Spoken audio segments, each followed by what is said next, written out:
অশ্বহারিক বা তৃতীয় দশমক d3 is equal 3n by 10 3n plus 1 বা 3 into n plus 1 ভাগ 10তম পদের মান।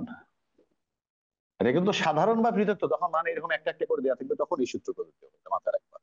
তাহলে 3 into n এর মান কত? 10 plus 1 by 10তম পদের মান 11, 3 into 11 ভাগ 10তম পদের মান 3.3তম পদের মান। 3 into তৃতীয় পদের পদ কি? 4তম পদ মাইনাস 3তম পদ। মান বসাও। 3তম পদ কি?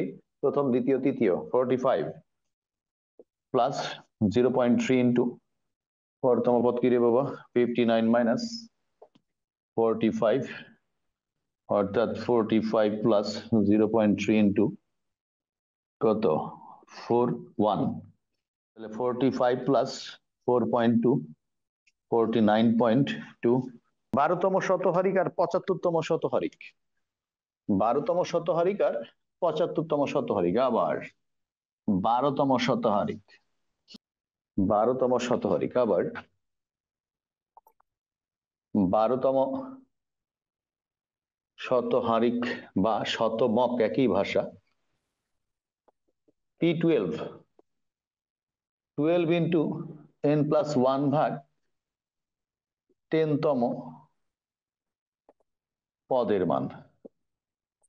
12 ইন্টু n এর মান কত? 10 প্লাস 1 ভাগ 10তম পদের মান।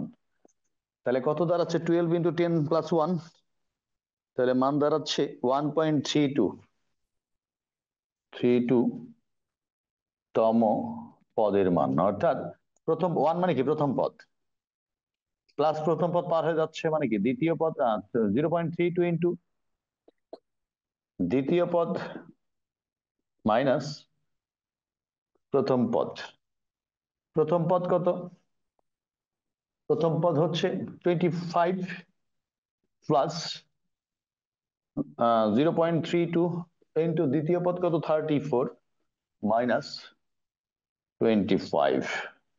ক্যালকুলেশন করলে মান আসবে, অতএব P12 তম শতহারিক কি বললাম? 27.88। এটা হচ্ছে অ্যান্সার। আশা করি তোমরা ক্লিয়ারলি বুঝতে পারছো। কারো কোথাও সমস্যা আছে? কথা বলো। আসছে সমস্যা?